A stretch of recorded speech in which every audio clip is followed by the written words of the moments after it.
ದೇವರ ಅತಿ ಪರಿಶುದ್ಧವಾದ ನಾಮಕ್ಕೆ ಮಹಿಮೆ ಆಗಲಿ. ಕ್ರಿಸ್ತನ ಮೂಲಕವಾಗಿ ದೇವರ ಲೋಕಕ್ಕೆ ಮತ್ತೊಂದು ಹೊಸ ಮುಂಜಾನೆಯನ್ನು ದಯಪಾಲಿಸಿದ್ದಾರೆ. ಹಾಗಾಗಿ ನಾವು ದೇವರಿಗೆ ಕೃತಜ್ಞ ಹೃದಯ ಉಳ್ಳವರಾಗಿರೋಣ. ಈ ದಿನದ ಧ್ಯಾನ ದೇವರ ವಾಕ್ಯ ಆದಿಕಾಂಡ 39ನೇ ಅಧ್ಯಾಯದಲ್ಲಿ 9ನೇ ವಾಕ್ಯ. ಈ ಮನೆಯಲ್ಲಿ ನನಗಿಂತ ದೊಡ್ಡವನಾರೂ ಇಲ್ಲ. ನೀನು ಅವನ ಹೆಂಡತಿಯಾಗಿರುವುದರಿಂದ ನಿನ್ನನ್ನಲ್ಲದೆ ಅವನು ಮತ್ತೇನು ಮರೆ ಮಾಡಿಲ್ಲ.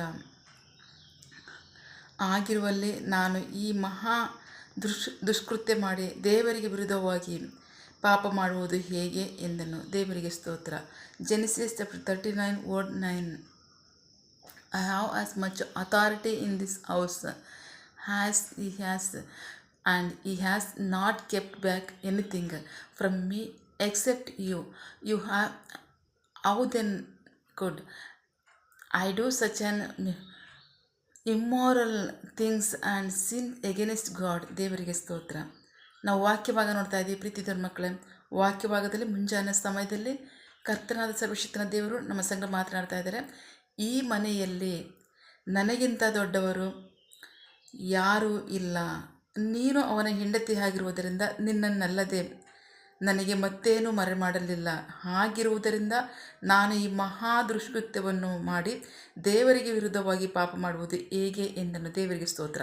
ವಾಕ್ಯಭಾಗ ನೋಡಿದರೆ ಇಂದಿನ ವಾಕ್ಯ ಹೇಳುತ್ತೆ, ಯೋಸೇಫನು ಮತ್ತು ಪೋತಿಫರನ ಹೆಂಡತಿಯ ಮಧ್ಯದಲ್ಲಿ ನಡೀತಕ್ಕಂಥ ವಾಗ್ವಾದದ ಮಾತುಗಳು ಇದಾಗಿದೆ. ದೇವರಿಗೆ ಸ್ತೋತ್ರ. ಕಾರಣ, ಅಲ್ಲಿ ಒಂದು ಸನ್ನಿವೇಶ ನಡೆದು ದೇವರಿಗೆ ವಿರುದ್ಧವಾದಂಥ ಕಾರ್ಯ ಮಾಡೋದಕ್ಕೆ ಯೋಸೇಫನಿಗೆ ಪರಿಸ್ಥಿತಿ ಒತ್ತಾಯಪಡಿಸ್ತಿತ್ತು. ಸೊ ಹಾಗಾಗಿ ಯೋಸೇಫನು ಈ ಮಾತುಗಳನ್ನ ಹೇಳ್ತಾ ಇದ್ದಾನೆ. ದೇವರಿಗೆ ಸ್ತೋತ್ರ. ಅಷ್ಟಕ್ಕೂ ಯೋಸೇಫನು, ಮುಂದಿನ ವಾಕ್ಯದಿಂದ ಹೇಳೋದಾದರೆ, ಯೋಸೇಫನು ಎಲ್ಲಿದ್ದ, ಯಾರ ಬಳಿ ಇದ್ದ ಅಂದರೆ ಅವನದಲ್ಲದೇ ಇರ್ತಕ್ಕಂಥ ದೇಶದಲ್ಲಿದ್ದ. ಅದು ಈಜಿಪ್ಟ್ ದೇಶ ಆಗಿತ್ತು. ಕಾರಣ, ಅವನ್ನ ತಗೊಂಡೋಗಿದ್ದವರು ಅಲ್ಲಿ ಪೋತಿಫರನ ಮನೆಗೆ ಮಾರಾಟ ಮಾಡಿದರು. ಪೋತಿಫರನ ಮನೆಯಲ್ಲಿ ಯೋಸೇಫನಿರಬೇಕಾದ್ರೆ ವಾಕ್ಯಭಾಗ ಹೇಳುತ್ತೆ 2ನೇ ವಾಕ್ಯದಿಂದಲೂ, ಯೆಹೋವನು ಯೋಸೇಫನ ಸಂಗಡ ಇದ್ದನು. ದೇವರಿಗೆ ಸ್ತೋತ್ರ. ಯೆಹೋವನು ಯೋಸೇಫನ ಸಂಗಡ ಇದ್ದನು ಅಂತ ವಾಕ್ಯಭಾಗ ಪದೇ ಪದೇ ಹೇಳುತ್ತೆ. ದೇವರಿಗೆ ಸ್ತೋತ್ರ. ಏಕೆಂದರೆ ಯೋಸೇಫನಿದ್ದಂಥ ಸ್ಥಳ ಅವನದಲ್ಲೇ ಇರ್ತಕ್ಕಂಥ ದೇಶ. ಅವನಿಗೆ ಏನೇ ಆದರೂ, ಒಳ್ಳೆಯದಾದರೂ ಕೆಟ್ಟದಾದರೂ ಸಹ, ಕೇಡಾದರೂ ಸಹ ಅದ್ರ ಬಗ್ಗೆ ತಿಳ್ಕೊಳ್ಳೋಕ್ಕಾಗದೆ ಇರ್ತಕ್ಕಂಥ ಜನ ಅಲ್ಲಿದ್ದಿತ್ತು. ದೇವರಿಗೆ ಸ್ತೋತ್ರ. ಆದರೆ ಈ ಪರೀಕ್ಷೆ ಬಂದಾಗ ಯೋಸೇಫನು ಎಲ್ಲಿದ್ದ ಅಂದರೆ ಪೋತಿಫರನ ಮನೆಯಲ್ಲಿ ದೊಡ್ಡ ಅಧಿಕಾರಿಯಾಗಿದ್ದ. ಆ ಪೋತಿಫರನೆಂಬ ಅಧಿಕಾರಿ ಅವನಿಗಿರ್ತಕ್ಕಂಥ ಎಲ್ಲದರ ಮೇಲೆ ನನಗೇನಿದೆ ಅಂತ ಲೆಕ್ಕ ಹಾಕ್ತಿ ಯೋಸೇಫನಿಗೆ ಅದ್ರ ಬಗ್ಗೆ ಜವಾಬ್ದಾರಿ ಕೊಟ್ಟಿದ್ದ ಅಂತ ವಾಕ್ಯ ಹೇಳ್ತದೆ. ದೇವರಿಗೆ ಸ್ತೋತ್ರ. ಆ ಸನ್ನಿವೇಶದಲ್ಲಿ ಯೋಸೇಫನಿಗೆ ಪಾಪ ಮಾಡಲು ಅವಕಾಶ ಬಂದಾಗ, ಆ ಅಧಿಕಾರಿ ಹೆಂಡತಿ ಪಾಪ ಮಾಡಲು ಒತ್ತಾಯ ಮಾಡಿದಾಗ ಯೋಸೇಫನು ಹೇಳ್ತಾ ಇದ್ದಾನೆ, ನೀ ಮನೆಯಲ್ಲಿ ನನಗಿಂತ ದೊಡ್ಡವರು ಯಾರೂ ಇಲ್ಲ ನಿನ್ನನ್ನು ಹೊರತುಪಡಿಸಿ. ದೇವರಿಗೆ ಸ್ತೋತ್ರ. ನನ್ನ ಅಧಿಕಾರಿಯು, ನನ್ನ ಮೇಲಿರ್ತಕ್ಕಂಥ ನಾಯಕನು, ಯಜಮಾನನು ನಿನ್ನನ್ನು ಹೊರತುಪಡಿಸಿ ಎಲ್ಲದರ ಮೇಲೆ ನನಗೆ ಅಧಿಕಾರವನ್ನು ಕೊಟ್ಟಿದ್ದಾನೆ.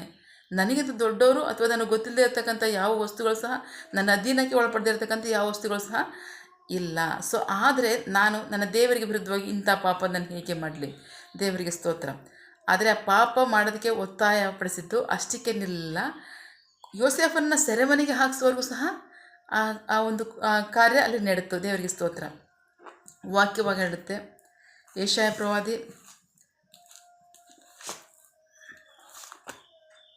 45ನೇ ಅಧ್ಯಾಯದಲ್ಲಿ ದೇವರು ಮಾತನಾಡ್ತಾ ಇದ್ದಾರೆ. 45ನೇ ಯೆಶಾಯ ಪ್ರಾಫಿಟ್ ಐಶಾಯ 45 word 7.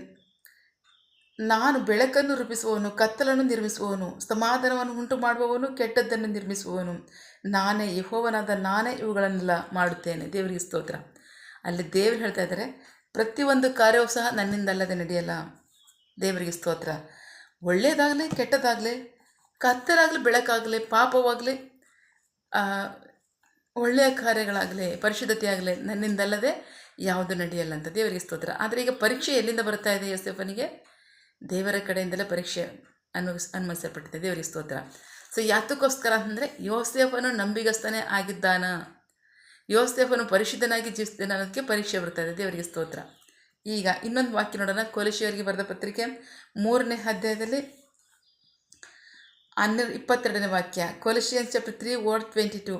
ಸೇವಕರೇ, ನಿಮ್ಮ ಯಜಮಾನರು ನೋಡುತ್ತಿರುವಾಗ ಮಾತ್ರ ಸೇವೆ ಮಾಡುವವರಾಗಿರದೆ ದೇವರಿಗೆ ಭಯಪಡುವವರಾಗಿ ಸರಳ ಹೃದಯದಿಂದ ಕೆಲಸ ಮಾಡಿರಿ ಮತ್ತು ಅವರಿಗೆ ವಿಧೇಯರಾಗಿರಿ.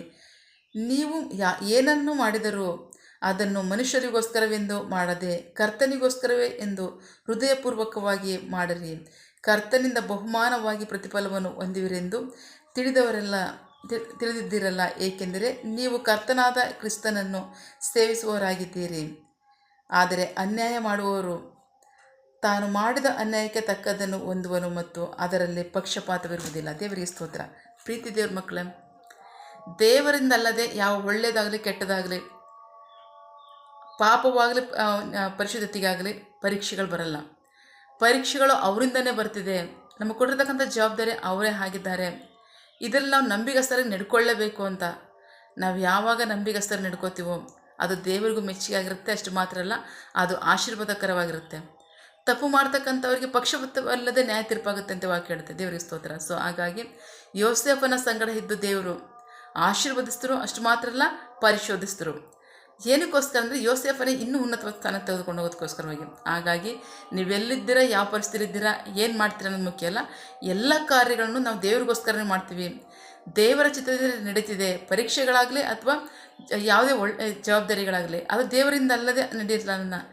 ನಂಬಿಗಸ್ತರಾಗಿ ವಿಧೇಯರಾಗಿ ದೇವರಿಗೆ ಭಯಪಟ್ಟು ಆ ಕಾರ್ಯಗಳನ್ನು ಜವಾಬ್ದಾರಿಯಿಂದ ಮಾಡಿ ಅಂತಿಮವಾಗಿ ದೇವರ ಆಶೀರ್ವಾದಗಳನ್ನ, ಕೃಪೆಯನ್ನು ಹೊಂದ್ಕೊಳ್ಳೋಣ. ಆಮೇಲೆ ಪ್ರಾರ್ಥಿಕೊಳ್ಳೋಣ. ಸಕಲ ಸೃಷ್ಟಿಕರ್ತನೇ, ಸರ್ವಾಧಿಕಾರಿಯೇ, ಸಾರ್ವಭೌಮನೇ, ಉನ್ನತನೇ, ಮಹೋನ್ನತನೇ, ಮಹಾಪರಿಶುದ್ಧನೇ, ಪ್ರೀತಿ ಸ್ವರೂಪನೇ, ನೀತಿವಂತನೇ, ಅಧಿಪತಿಯೇ, ಸೇನಾಧೀಶ್ವರನೇ, ಇರುವಾತನೇ, ಸರ್ವವ್ಯಾಪಿಯೇ. ಸಪ ಇದನ್ನೇ ವಾಕ್ಯಗಳ ಮೂಲಕವಾಗಿ ನಮ್ಮ ಸಂಗಡ ಮಾತಾಡಿದಂತಹ ನಿಮ್ಮ ಪ್ರೀತಿಗಾಗಿ ನಂಬಿಗಸ್ತಿಗೆ ನಿಮಗೆ ಸ್ತೋತ್ರ. ವಾಕ್ಯ ಭಾಗದಲ್ಲಿ ನಮ್ಮ ಸಂಗಡ ಮಾತನಾಡ್ತಾ ಇದ್ದೀರಾ. ಬೆಳಕನ್ನು ಕತ್ತಲನ್ನು, ಕೆಟ್ಟದ್ದನ್ನು ಒಳ್ಳೆಯದನ್ನು ಉಂಟು ಮಾಡ್ತಕ್ಕಂತಹ ಯೆಹೋವನಾದ ನನ್ನಿಂದಲ್ಲದೆ ಬೇರೆ ಯಾವುದೂ ಎಲ್ಲಿಂದಲೂ ಸಹ ಅದು ನಡೆಯಲ್ಲ ಅಂತ ಹೇಳ್ತೀರಾ. ಹಾಗಾಗಿ ನೀವು ನಮ್ಮ ಸಂಗಡ ಇದ್ದೀರಾ ನಿಜ, ಆದರೆ ಬರ್ತಕ್ಕಂಥ ಪರೀಕ್ಷೆಗಳಲ್ಲೂ ಸಹ ನೀವು ನಮ್ಮ ಸಂಗಡ ಇದ್ದೀರಾ ಅಂತ ನಂಬಿಗಸ್ತರಾಗಿ ವಿಧೇಯರಾಗಿ ಎಲ್ಲ ಕಾರ್ಯವನ್ನು ನಾವು ನಮಗೋಸ್ಕರವಲ್ಲ, ಮನುಷ್ಯರಿಗೋಸ್ಕರವಲ್ಲ, ನಿಮಗೋಸ್ಕರವೇ ಮಾಡ್ತಾ ಇದ್ದೀವಿ ಅಂತ ನಂಬಿಗಸ್ತರಾಗಿ ವಿಧೇಯರಾಗಿ ಆ ಕಾರ್ಯದಲ್ಲಿ ಜವಾಬ್ದಾರಿಯುತವಾಗಿ ಕಾರ್ಯ ಮಾಡಿ ನಾವು ಆಶೀರ್ವಾದವನ್ನು, ಕೃಪೆಯನ್ನು ಹೊಂದ್ಕೊಳ್ಳುವಂತೆ ನಮ್ಮನ್ನು ನಾವು ಒಪ್ಪಿಸ್ಕೊಳ್ತೀವಿ. ನಿಮಗೆ ಮಹಿಮೆಯಾಗಲಿ, ನಮಗೆ ಆಶೀರ್ವಾದ, ರಕ್ಷಣೆ ಉಂಟಾಗಲಿ. ಆಮೇನ್. ಪ್ರಾರ್ಥನೆ ಕೇಳಿದ ಪ್ರೀತಿಗಾಗಿ ನಿಮಗೆ ಸ್ತೋತ್ರ. ಆಮೇನ್. ನಿನ್ನ ಜನರು ಕೈ ಮಾಡ್ತಕ್ಕಂಥ ಕೆಲಸವನ್ನು ಆಶೀರ್ವದಿಸು. ಅವರ ಅಗತ್ಯಗಳನ್ನ ಪೂರೈಸು, ಕೊರತೆಗಳನ್ನ ನೀಗಿಸು. ಆಮೇನ್. ಯಾವ ಕಾರ್ಯದಲ್ಲಿ ನಿರೀಕ್ಷೆ ಉಳ್ಳವರಾಗಿದ್ದಾರೆ ಆ ಕಾರ್ಯದಲ್ಲಿ ತಕ್ಕ ಸಮಯದಲ್ಲಿ ನಿಮ್ಮ ಚಿತ್ತಾನುಸಾರವಾಗಿ ಅದನ್ನು ಹೊಂದ್ಕೊಳ್ಳಿ. ನೀವು ಹಾಗೆ ಮಾಡೋ ಪ್ರೀತಿಗಾಗಿ ನಂಬಿಗಸ್ತಿಗೆ ನಿಮಗೆ ಸ್ತೋತ್ರ. ನಮ್ಮ ಪ್ರಾರ್ಥನೆ ನೀವು ಕೇಳಿದ್ದೀರಾ, ಅದರಂತೆ ನಡೆಸ್ತಿರೋದಕ್ಕಾಗಿ ಸ್ತೋತ್ರ. ನಮ್ಮ ಪ್ರಾರ್ಥನೆಯನ್ನು ನಮ್ಮ ರಕ್ಷಕನಾದ ಯೇಸು ಕ್ರಿಸ್ತರ ಅತಿ ಪರಿಶುದ್ಧವಾದ ನಾಮದಲ್ಲಿ ಪ್ರಾರ್ಥಿಸಿ ನಿಮ್ಮ ಪಾದಗಳು ಸಲ್ಲಿಸಿ ನಾವು ಬೇಡಿ ಹೊಂದಿದ್ದೇವೆ ನಿಮ್ಮ ಜೀವವುಳ್ಳ ತಂದೆ. Amen. God bless you all. ದೇವರು ತಾನೇ ದಿನ ವಾಕ್ಯಗಳ ಮೂಲಕವಾಗಿ ನಮ್ಮ ಸಂಗಡ ಮಾತನಾಡಿದ್ದಾರೆ, ನಮ್ಮನ್ನು ಆಶೀರ್ವದಿಸಿದ್ದಾರೆ. ಆಮೇನ್. All the best.